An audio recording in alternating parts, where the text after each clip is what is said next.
you. I am Bree Zabrowski, co-founder and CEO of Apollo Performance Wear, here with my dear friend and fabulous co-host, Melissa McDaniel Grisham. And we are so excited to be back with Jennifer Milner of Bendy Bodies, and we're talking about how can we support our children emotionally by creating a safe space for them to inhabit outside of their extracurricular activities. I know that um, kids today are so overscheduled. We're having this problem in our house. We have two kids that are really active and involved, and we're going constantly. How do we create that safe space at home? So Jennifer's going to help us shed some light on that today. And Melissa, talk a little bit about Jennifer so our audience gets to know Jennifer as well. We are so excited to have Jennifer back. Jennifer is a ballet coach and certified Pilates instructor. After a successful performing career, Jennifer became certified in Pilates. She's trained dancers from New York City Ballet, Kirov Ballet, American Ballet Theater, San Francisco Ballet, Royal Ballet, and many, many more. She's the co-founder of Bendy Bodies Podcast, a podcast devoted to athletic artists with hypermobility issues. She is also, I don't know how she has time for all this. She is she's a member of the International Association of Dance Medicine and Science, Dance Medica, and Doctors for Dancers, and serves on the advisory board for Minding the Gap. Jennifer, how in the world do you have time for all this? I ask myself that many times a week, actually. But when you're really passionate about something, it's not so much of a chore. Or it doesn't even feel like work. So I find things that I'm passionate about, and I just like to do them. That's I think how we all like power through sometimes is Mm-hmm. you love what you do, so it makes it a little easier to swallow. But Jennifer, you've done every aspect of this. You're a parent, you're a teacher, you've danced yourself, like you've done it all. So and you work with a lot of performance athletes, right? So Mm-hmm. how instrumental to an athlete support let me rephrase, how instrumental is a healthy support system to a performance athlete's overall success? That's what I wanted to ask. Right. Well, I mean, I think it's incredibly important. There's that triad in a dancer's life. There's the dancer, and we're talking pre-professional mostly, so younger, underage.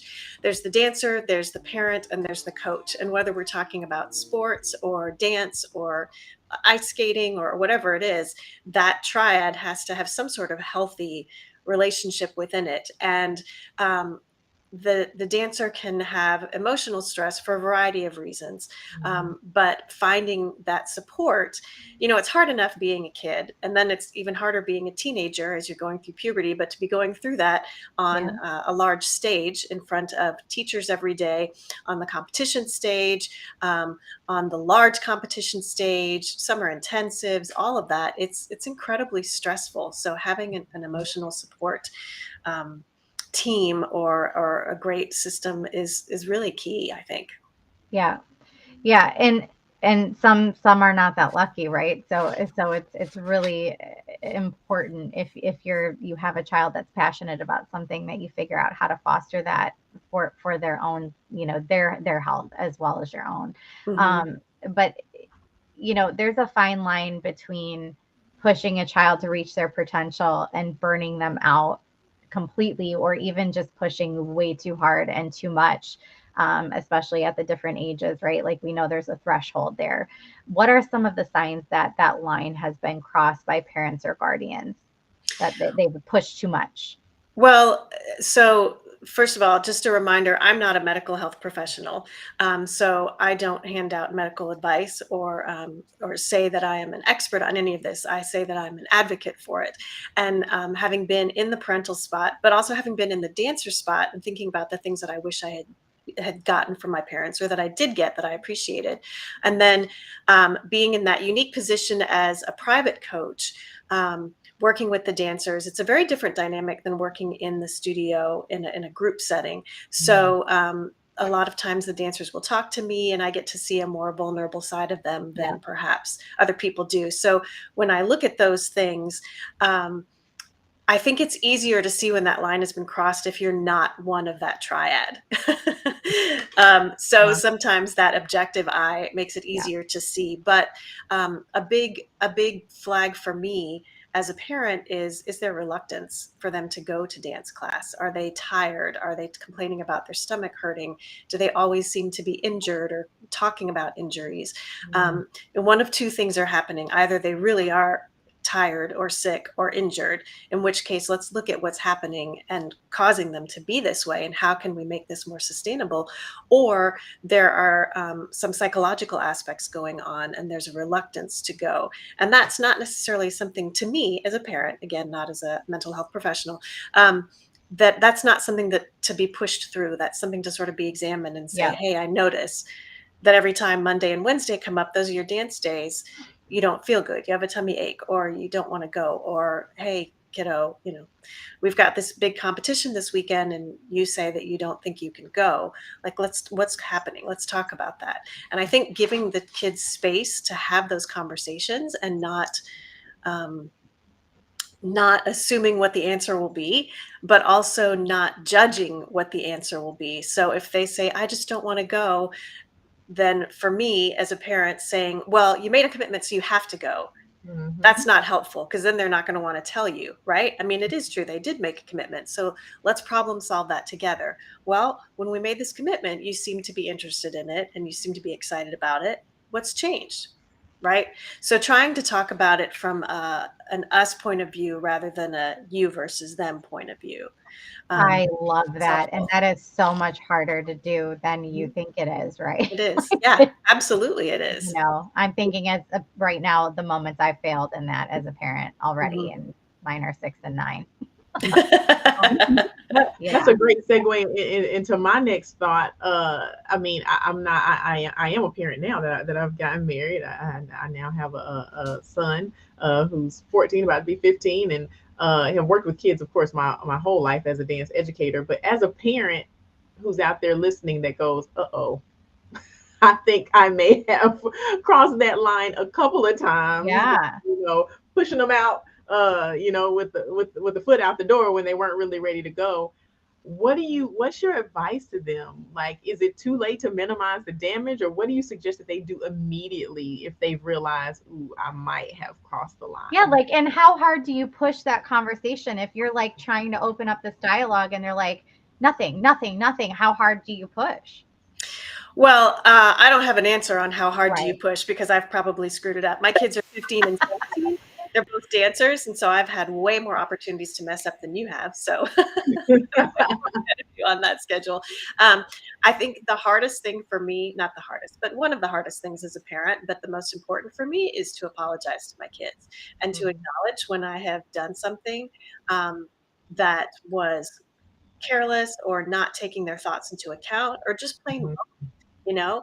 Um, Parents aren't just in relationship with their child, they're in relationship with the teacher as well, Yeah. and the studio. And there's a very fragile sort of power sense there, because you are the teacher's boss in that you pay their salary, right? You hire them.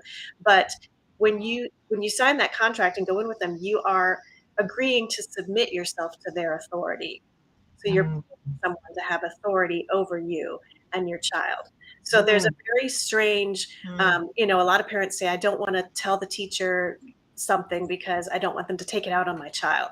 So there, even though you should feel free to say something to the teacher, whatever it might be, if you say, well, my daughter just doesn't want to come to dance today, you're afraid they'll get mad and be like, well, then she's just lazy and doesn't want to work and I'm not going to cast her. So you worry about the conversations you'll have with the teacher. And sometimes we start to worry about that more than we worry about our relationship with our child. And we think we don't want to upset the teacher. We don't want to make them unhappy. We don't want them to make them think poorly of our child, because we want to give our child space to succeed.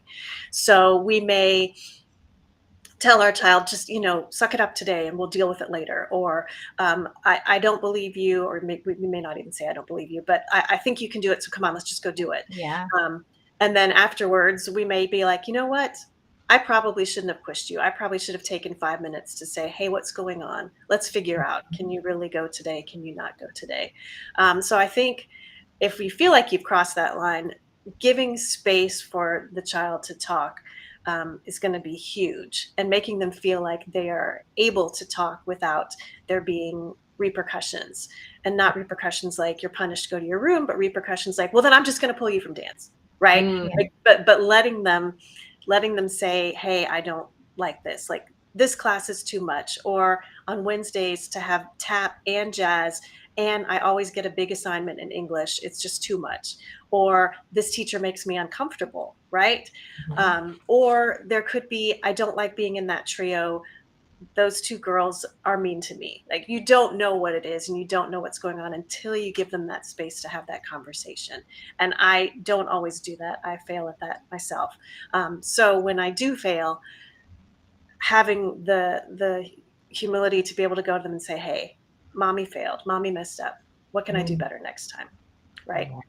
I love that. And I think too, I want to recognize this because I think this is a big one. Like, ego plays a part too as a parent. Like, these people are judging my parenting. So if I don't make my kids show up to dance, like, I'm gonna look bad, right? So Right.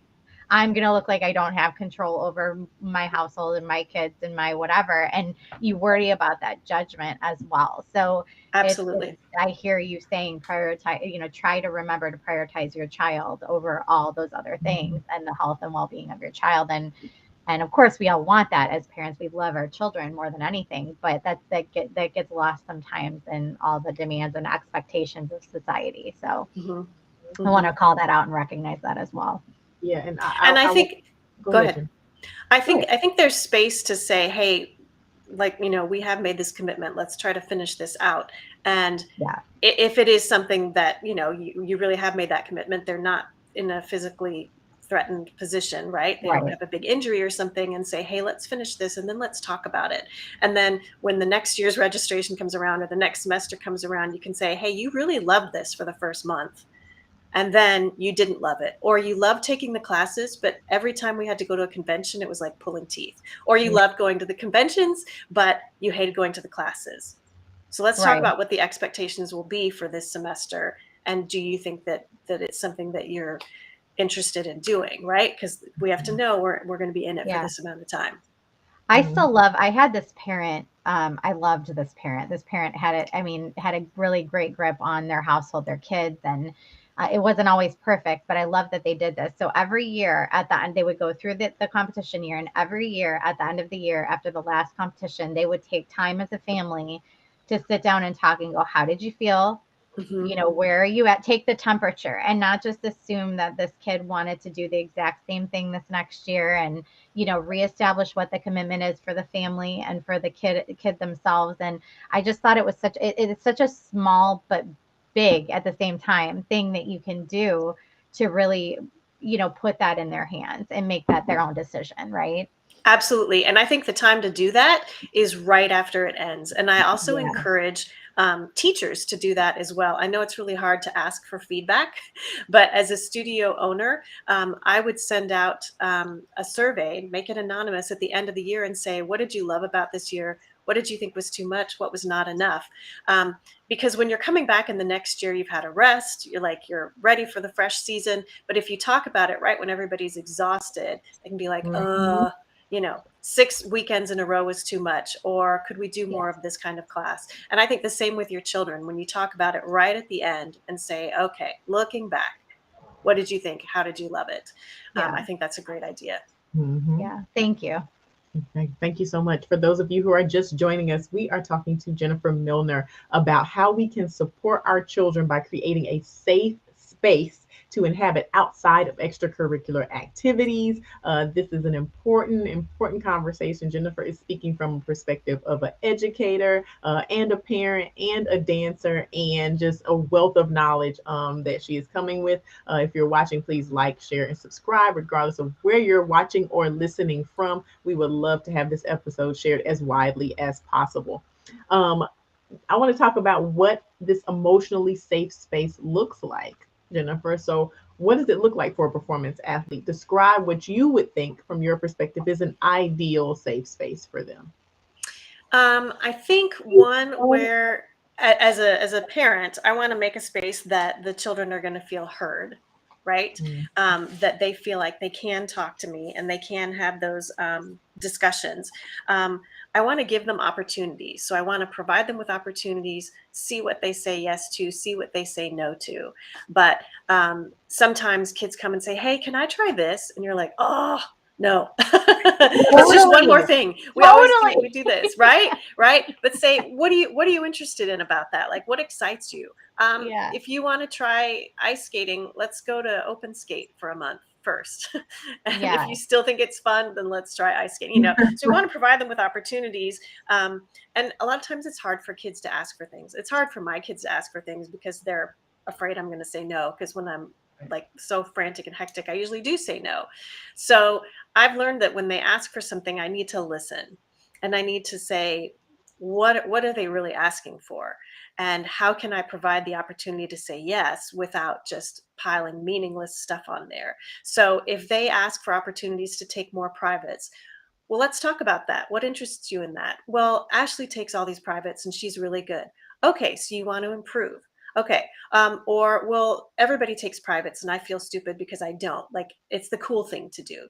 Okay, that's different. Well, I want to compete at YAGP and I can't do it unless I take private. So figuring out what it is that they're seeking from that might help you provide those opportunities in a way that fits your time and financial budget, right? Or not, right? Or not. Or Like not. if Like if the they say all the motivation cool is, kids do, yeah, well, yeah, yeah. let's talk about that. Let's talk about that. We want to select appropriate opportunities. We don't want to just do everything, like you said. And we want to make sure that the opportunities that we are giving them, especially if you are on a tight financial budget and who isn't in the dance world, are the best use of your time and your money. So one competition or convention may not be as beneficial as another one. You may get more scholarship opportunities, and if you have to pick and choose, that's a great way to do it. Looking at summer programs, is that the best way for us to spend $6,000 to $10,000 that summer? Or should we keep her home and let her do privates at home and let her advance that way? What is she really looking for? Is it a summer camp experience? Let's send her away for a week to church camp. Like, let's figure out, and how can we make the best of those opportunities? We want to make it fun and we want to make it enjoyable as a parent. So we have to be really careful. I have to be really careful that I'm not like, great, let's get in the car and I'll drive you again. Here's mom, I've been sitting in the parking lot waiting for 15 minutes for you guys to get out. You never get out on time. That's a great comment to make to the studio owner. My kids never get out on time, but your kids don't have any, they don't have any sway over that. So making it something that doesn't feel like a burden and a chore to you is so helpful to them. Those Saturday mornings at 7 o'clock when you get up to go play soccer in the middle of the rain, that sounds terrible, but soccer's outdoors and that's what you signed up for, right? So making it feel fun and enjoyable to them. And if it's not fun and enjoyable, well, then let's talk about why, right? So maybe inviting the whole dance class over for a pizza party. I love when my kids invite their dance friends over. I want them to bond. I want them to feel like they're connected, because that really helps in the dressing room as well. So it feels like a burden, but you're really investing in their emotional safe space, right? You want to give them a love of the activity. So again, not feeling like a burden, to buying DVDs of Giselle or subscribing to Marquee TV or whatever you can do to let them see outside stuff, showing them that you want to see it too and that you love it as well. You want them to feel that. You want to, I think it's so important emotionally to emphasize effort and improvement for dancers rather than achievement. So just saying, I love watching you dance is so much better than saying, I love it when you get it right. Right. And just saying this, seeing you do that, seeing you in this situation makes me happy. I'm so happy for you. Right. Rather than, wow, you nailed that. Let's hope you can do it again. Or just, I'm so proud of how hard you worked to be able to get that. We really want to encourage the effort. And when I do that, and when I see my parents do that with their daughters, it's night and day. When I have parents come in with, a lot of parents sit in and stay the whole time I'm working, and they'll come in and be like, she needs to get her arabesque higher, and she needs to get her quad turn better. And like, she has this laundry list. And I'm like, well, what do you want to work on? She's like, well, I really want to work, and mom's like, no, she needs to do this and this and this. And I'm like, well, let's and talk you're about, like, yes, let's talk about that. why are you saying that? What do you feel? And so having that laundry list of Yeah. things to hit is not nearly as helpful as encouraging the effort behind it. Mhm. Help them make their own decisions. I think for an emotional safe space, um, choice and autonomy are so important, and we're trying to give our kids autonomy in life, and dancers feel like they have no choice in their lives, and they don't. Put this hand on the bar, do these steps to this music right now, Yeah. right? So they don't have a lot of choice. So I try to give them as much choice as I can. I'm like, do you want to exercise with the red cones or the blue cones today? Mhm. And they're like, yay, a choice. Right? So try to give them that autonomy and try to build space in there for them to learn how to make their own decisions. I have told my kids, if they come to me and say, I can't dance tonight. I am emotionally done. I can't do it. I'm like, okay, Mm. that's great. And I will call the studio and say, yep, she can't be there tonight. And I trust them to not abuse that, and they trust me to believe them when they say that. Now, if they say that once a week for 6 Right. weeks, You're right. we Yeah. need to talk about that. But if they say it once a semester, that's different. And letting them listen to themselves and say to me, Mom, I can't, or Mom, I'm injured. I have to sit out center. Great. Thank you for telling me. Let's go tell them. So Mhm. giving them the support, and of course they're 15 and 17, they're older, right? Right. But giving them the space to start to listen to their body and recognize what's going on and trust that you will listen to them is huge. And I think that's one of the biggest things that we can do for our children for that safe space. And then finally, I guess I would say, let them know that you're on their side. Because again, it's a triad and it may not always be clear, but let them know that you are their biggest fan, and that you are there also to advocate for them. You don't expect a 10-year-old to walk into a teacher's office and say, I was uncomfortable when so and so talked to me this way. 100%. Right. Mhm. You have to do that for them, and they Mhm. have to know you're not going to make them step up and do something like that. Like that. Yeah. Right. That's not age appropriate or not, Right. developmentally appropriate for Right. them to do. Yeah, for sure. That's such good advice. And I know uh I have failed as a teacher many times of even encouraging, my parents to be able to do things like that, especially when we talk about not coming to class or sitting Hmm. out or injury. Hmm. It's like this constant pressure from my end, I feel like wrongly, to say, okay, you're supposed to be helping me push this kid through. Like they need to dance. And I think that we Right. make space for that as teachers to go, okay, she knows her kid or he knows his child, so I'm gonna trust that they're making the right decision, and this is not just a smokescreen to Right. not dance or to step out on your responsibilities. Well, Um, and if they do call in consistently, have a conversation with the parent and say, hey, I noticed they haven't been here um, 2 classes a week for the past 5 weeks. What's going on? How can I help? Rather than, why aren't you making your kid go to class? Which I'm sure none of us say, right? But rather than saying, you've got to do this, we need this, this is really important. They can't let the team down. Say, yeah. hey, what's going on? I'm concerned. How Hmm. can I support you guys? What needs to happen? Hmm. Yeah, absolutely. Um, I want to talk a little bit about parents and I guess the dynamic between parent and teacher, because Hmm. I have had parents actually come to me and say, okay, you're not pushing hard enough. My child performs better when they're in a high stress environment. I had a parent this year say, I pull back on the positive comments because she thinks she has it all together. She needs more, yeah. I mean, she needs more, she didn't say negative criticism, but it's basically like she needs more critiques. Like Hmm. when you tell her what she's doing well, she doesn't think she has to do anything any better. And it's like, okay, so did I just get the request to push back on positive reinforcement? Like, I don't think I've ever had I have that. officially heard it all. Yeah, this is it. Let's add it to the end of the list. So it is that I guess is that a thing? Is there ever, I guess, in your experience, have you seen the type of child that thrives in the heavy Criticism. pressure environment? The pressure cooker environment. Yeah. Sure. I mean, we see lots of kids who thrive in that environment, but at some point they're going to let off steam somewhere, right? And those are the kids that usually do really well early on in the competitions when they're 9, 11 years old and retire when they're 14. Yeah. And then when they're 22, they write a book about it. Yeah. So you'll see, I think, and again, I'm not a mental health professional, but my experience has been that I see short-term success and gains from that.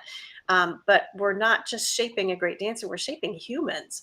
So I think the longer term solution and the dancers who thrive and who succeed and have amazing careers are the dancers who get excellent instruction and positive reinforcement. And I think that there's a way you can hold a dancer to a standard of excellence without speaking negatively to them. You can say, this is not where it should be, but I know how to get you there. So you're not just saying that's terrible. You're saying, I know that this can be better, and here's how we're going to do it. Let's work on it. I give corrections all the time in class. And sometimes when a class finishes, and again, I teach pre-professionals, so very high level, or I teach professionals. And when the combination's done, if it was terrible, I go, well, that was terrible. And they all laugh because they know I'm not judging them. I'm like, that experience was terrible. Let's talk about it. Let's see what happened and went wrong. But I'm not saying you're bad and you're awful. And I won't say that was terrible to a group of 12-year-olds. Right? I'll say, all right, guys, what do we think about that? And if they're like, well, that was terrible. Okay, let's talk about that. What did you think was wrong with it? Now, what did you think was right with it? So if you can point out 10 things that were wrong, tell me something that was right. And if you can't think of anything that was wrong, well, let's talk about that. You feel like the combination's too easy? Because I think that you didn't quite close your fifths enough. So perhaps we could work on that. Yeah. So it depends on the class level for sure, the developmental level for sure. But I have yet to see negative reinforcement be successful long-term. I don't think the studies bear that out. And I do think that you can be too positive in that you teach with a sort of everybody gets a trophy mentality, right? I do think that is a thing where we can't just tell everybody how beautiful they are and they're fantastic butterflies, although we need a lot of that when they're younger. But I do think that we can teach from you guys are beautiful. You're amazing. Sophie, I love the way you did that pirouette. Natalia, your adagio looked fantastic. Let's talk about the things we can fix now. Right? So I think that we can lift the children up and give them that positive feedback, and at the same time hold them to that higher standard of excellence. There is a way to do both. Yeah. And what about parents? How do they hold themselves accountable for, maintaining that safe space? Because how do you rein yourself in as a parent? I think it goes back to your relationship with your coach, with your teacher. Yeah. Do you have a trusting relationship with the teacher? And if you don't, what do you want to do about that? If you don't trust the teacher, if you don't like the teacher, if you don't think they're a good teacher, let's reevaluate why you're there. If you trust the teacher, you like the teacher, but your child is struggling, let's have a conversation with the teacher, right? Let's sit down and discuss it with them. But hopefully parents don't feel the need to jump in as a coach because they're getting what they need from the coach. And if they're not, then let's look at why they are. So I would hope that as a parent, if I thought that my daughters weren't getting enough of something, I know I could go to their teachers and say, they need more of this. How can I support you in this? Should I get them outside classes? Can I help you find time for this or that? What can I do to be part of the solution rather than coming to the teacher and just complaining about it? But I don't think it's different for me because I'm also a dance teacher. So my kids, unfortunately, have to listen to what kind of comments and criticism I have. But to be fair, or to be truthful, they rarely want me to give them critiques. They don't want. And so if they come out into the car and they're like, man, I could not get my en dedans pirouettes today. I'm like, well, did you think of this? And they're like, don't try to solve it. I just want to complain right now. They just want to talk to mom. Yeah. Right. And I think a lot of parents want to do that. So when the kids get in the car and they're like, oh, I was so bad, I was awful. And the parents are like, you weren't bad, you weren't awful. If you were, the teacher would be calling me, let them talk. Give the teenagers especially space to talk and process. and then just reflect back to them. It sounds like you had a really hard day. It sounds like you were really struggling. Was there anything that you enjoyed from it? Do you feel like you did anything well? And not try to fix it. And I think that the parental coaching comes in a lot because we're anxious for our kids and because we're trying to fix it for them. And we're like, hey, Yeah. I noticed your Yeah. arabesque's gotten a little lower. Mhm. That's not helpful. Yep. Oh God, I feel like this is spotlighting all my failures. Well, I'm speaking I from a need to do position of over. failure myself, so. For those just joining, I am Bree Zabrowski with Apollo Performance Wear, here with my fabulous co-host Melissa McDaniel Grisham. This is Beyond the Steps. This is the show we talk about social issues that are impacting the dance industry, anything from racism, gender inequity, sex abuse and prevention, nutrition, psychology, and of course, dance medicine and science. We're chatting today with Jennifer Milner about how we can support our children emotionally by creating a safe space for them to have outside of their extracurricular activities. We've just been talking about how important that relationship is between the parents and the educator or director or teacher. And it's a great segue into, a really hot button topic in the dance world, which is, Jennifer, do you think it's problematic that we often see parents being kept on the outside of what's happening in training? How important is it to bring those parents into the fold? And I'm gonna give my opinion to this question. Yes, I think it's hugely important for parents to be brought in rather than be kept out. I know it's very controversial. You look at some of the conventions that are trying to get the parents out of the room by putting fees on those parent observer passes, and the the dance networks on social media are always talking about how complaining about the parents and keeping them as far away from the studios as possible. And I think there was one point earlier in my career that I probably might have agreed with that thought process. And I know it's not always easy and the lines get blurred, but as I've grown and matured and learned, I think it's just essential. So what are your thoughts on it? Well, you're right. It is a hot button topic. And I am always going to err on the side of protection for the child. Yeah. When you look at what was the movie, what was the documentary that was out about the gymnastics issue? Oh, it's horrific. Yeah, I forget the name A of it. or whatever it was called. Yeah, Athlete A, I think. And that a lot of that came from the parents being shut out and not being allowed to be in there at all. Like and an immense amount of trust, right? Yes, and an immense amount of trust, right? Yeah. And I think it's so hard because I see both sides of it. As a teacher, the last thing I want is a parent watching every class and coming up to me and going, "Why aren't you pushing so and so hard on this?" Or "Why isn't that happening? How come my child hasn't been cast as this and that?" You don't want the parents having the reins of the studio decision making.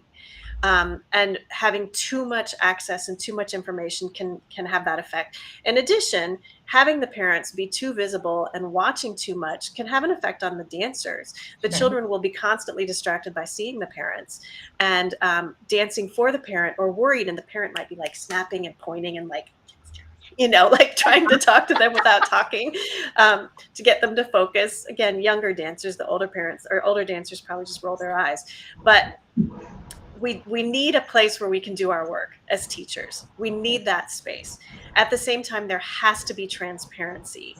And with everything that has happened in the convention world over the past few years, I don't think the issues of mental and physical sexual abuse are new to the dance world. I think they're just coming to light. Mm-hmm. And I think that we need to have transparency there. And if there's fear that's not wanting us to be transparent, we need to examine why and what it is that we're concerned about the parents seeing.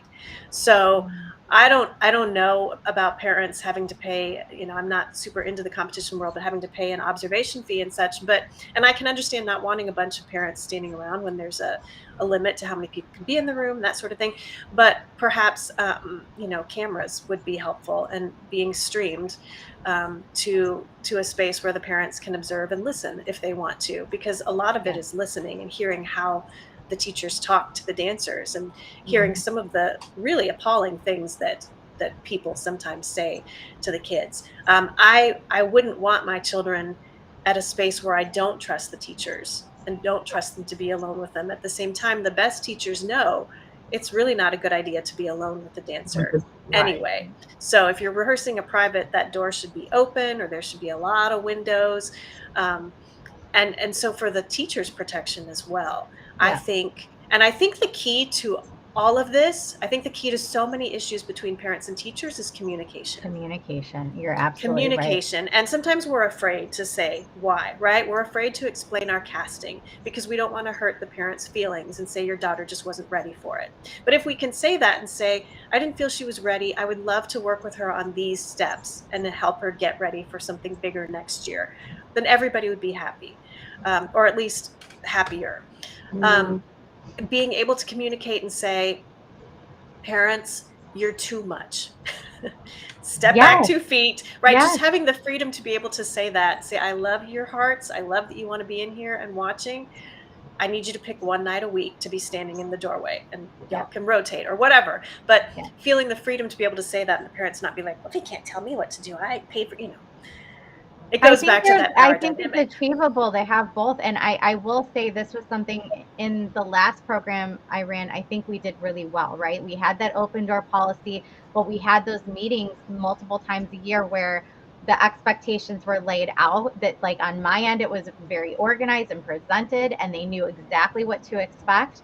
And the ability to say, like, my decisions are my decisions, and I am making the decisions for the good of the whole, right? If you want to talk about it, you want to question it, we can have that dialogue, but it will be a meeting, and it's not going to necessarily change the way things are, right? Like, but making a space for them to feel heard, and still setting your boundaries as an instructor. And it's not easy. And by no stretch is it easy, but it's so important. And I think that is really what's getting lost, especially as you said, in this day and age where there's so many things being brought to light. I think it takes a village, and we need to all work together. So 100% agree with you. I have to hop in from a teacher perspective. I am in the competitive world on a almost daily basis still, and that all is amazing. It sounds great. You're like, yes, open door policy, transparency, talk to the parents. That is so much harder. It is. Said than done. Because to your point, Jennifer, the first thing you get is, well, I pay you. And you're going to do what I say do, or I'm going to go down the street and I'm going to pay Sarah Jane. It's ultimately why I stepped out of teaching and into the director spot exclusively, because it was so much work to maintain that part of it. It's a lot. It's a lot. And I think that there is pressure in the competition world. I don't teach much in the competition world, but I have several high-level competition dancers. I think there's this vicious cycle of the parents picking whatever school pushes them the hardest and does the most competitions, because they think that that's going to help their child achieve, right? They're not being mean and trying to exhaust their child, but they think that's what's best. So then that school is like, I have to keep doing it. I have to keep doing more. The other schools feel like they need to do more. And then that parent goes, oh, well, that school's doing more now. And so they go over there again, because they honestly think that that's what's best and that's what they should be doing. Yeah. So the schools keep adding, 22 routines for each competition. Or for each child at a competition. And 4 privates a week and this and that. Not because they're just love booking up every hour of your day, but because they feel like that's what the system is requiring at this time. And I can imagine you feel held hostage to some of the parents and to that sort of whimsical, we know those studio hoppers that will change studios every year and say, well, this is my right and this is what I'm going to do. And so you're like, okay. Yeah. And then you face the mob mentality of, there's one parent that does that, but then that parent gets 2 parents, and then those parents get 2 parents, and then next thing you know, your studio is cleared out, your competition team is cleared out by 50% and 40% of those people were totally happy before Right. jumped in and decided Right. that she was going to blow the whistle on everything. And it's such a fine line to walk. And I mean, everything that we're talking about is totally right and correct. I just really wanted to lift up, especially for those dance educators who are out there listening, going, yeah, okay. Okay, Yeah, And wow, that's totally that's fair. fair. That's yeah, fair. But yeah, I do think again that communication is key. And I have seen some success with competition studios that have regular meetings, even if it's just once a semester, with the parents, and at the beginning of the semester say, here's what we're going to do. And we're going to cut back on this, and we're not going to do so many of this. And here's why. Here's the science behind it. And they have someone like me bring in those research notes, right? That says studies show that if we do less, we actually do better. I'm charging you more money this semester because I'm bringing in a conditioning expert, and we're going to take out this 6th jumps and turns class of the week so that they can do that instead. Yeah. So here's why they're getting less jumps and turns, because this is going to help. And having that communication, saying, please trust me for this year, and let's see how we do, and we can reevaluate it later. But here's why I'm doing it. And I think having solid information behind them, then it makes the parents, I would think it would make the parents feel like we're all in this together. We're along for the ride. We have bought in that we're doing less, but we trust it's going to be okay. And we can't wait to see the fruits of that, Yeah. And also for those people that think it's hard, I think we need to dig deeper and ask ourselves, why does this feel hard to me? Is it because I don't feel like I should have to answer to the parents? Is it because I don't like conflict and I'm afraid of the conflict that could come from the parents? Like, what is the main motivation for am I doing something that I don't want people to see, right? Like, what is that main motivation for keeping that separation between you and the parents, and then break that down a little bit? Like, what can I do to overcome? If it is, I don't like conflict, okay, what can I do to minimize that and still bring them in, right? So there's some different motivations there too. There are. And again, with the communication, something that I do with Minding the Gap, we do a dance teacher mental health series on Zoom. And one of the workshops is clear communication, and learning what kind of communicator you are, and how to communicate with the parents, and how to deal if you don't like conflict, how to deal with it. I think at the end of the day, parents and coaches are both terrified of messing up. We're terrified of doing the wrong thing. We're both trying to figure it out as we go along. We're trying to make good choices, and it's really hard, and it's impossible to be perfect for both sides. It's impossible to be a perfect parent. It's impossible to be a perfect dance parent, and it's impossible to be a perfect teacher. So we just have to have grace with each other and assume that people are acting from the best possible motives. Yeah. Right.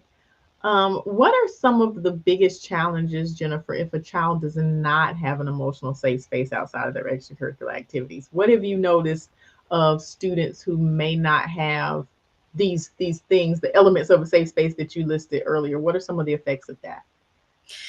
Well, speaking as a private instructor, like in Pilates and ballet coaching, being unaffiliated with any specific school, I think the dancers talk to me more. And when I see them, the ones that don't have that safe space, I hear them talking about the pressure, and I hear them making excuses, or saying, well, my mom's just really hard, but she really loves me, and she really wants the best for me.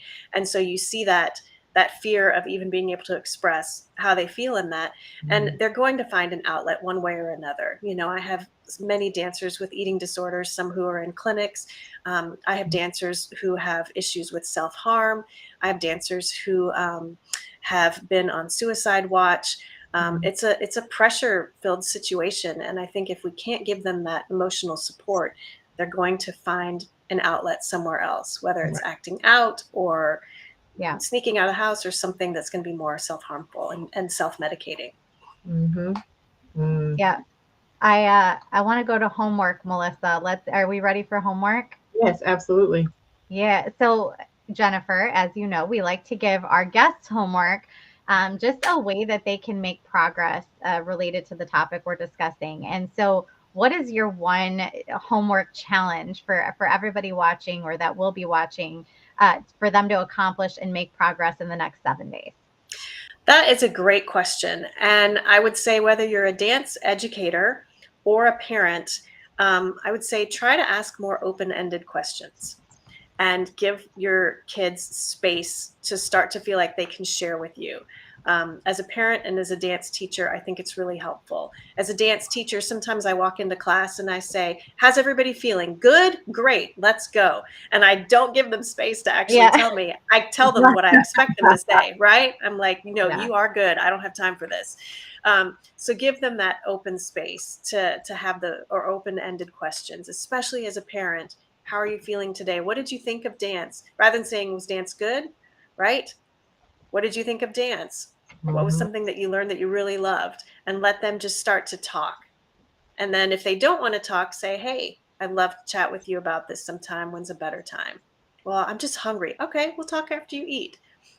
And I think if you can do that, if you can ask open-ended questions and be patient and not expect a certain response, you'll start to have that safe space that your kids can talk to you.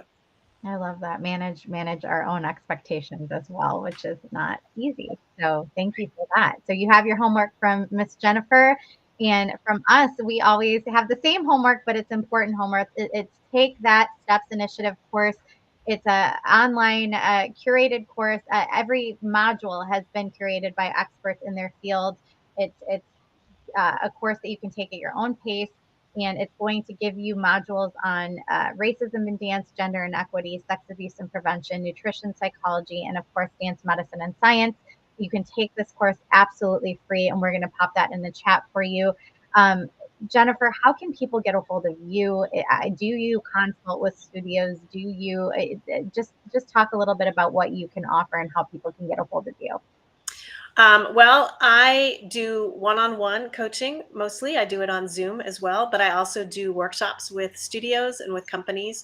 And I do long-term coaching like for a specific performance or something along those lines too. So I fly everywhere, but I also do a lot of Zoom, and happy to chat and to see what I can do to help dancers. You can reach me at Jennifer Milner, Milner on Instagram. I definitely answer all of that. And my website is jennifer-milner.com. Yeah, perfect. And say the Instagram one more time. Jennifer Milner. Got it. So that's your homework. You have your homework from Jennifer. You have your homework from us, and you'll reach out to Jennifer. She is a wealth of knowledge. And of course, we're going to listen to that Bendy Bodies podcast. It is one of my faves. So congratulations on your success with all of that as well. Yes. Yeah. Thank you so much, Jennifer, for being here with us. It has been a pleasure as always, just a wealth of knowledge. I think this is going to be a very popular episode with parents and teachers. So thank you so much. Well, thank you guys for having me back on. And of course, thank you, Bree, for always being here, my trusted co-host. It's an amazing honor to do this with you. So thank you so much as well. Thank you. Have a good Friday, everybody. Yes, absolutely. BTS. Beyond the Steps, that's what I call it for short, is going to be a podcast. It's coming, so make sure that you are looking at all the places where you get your podcast from and find us. Make sure that you like and share this episode and all the others, which you can find at Apollo Performance and at TP Dance Creations on a lot of different social media platforms, including Facebook and YouTube. We will be back next week, Friday, 3:30 on YouTube and Facebook as well. So until then, please continue your journey beyond the steps. We will see you next week. Bye.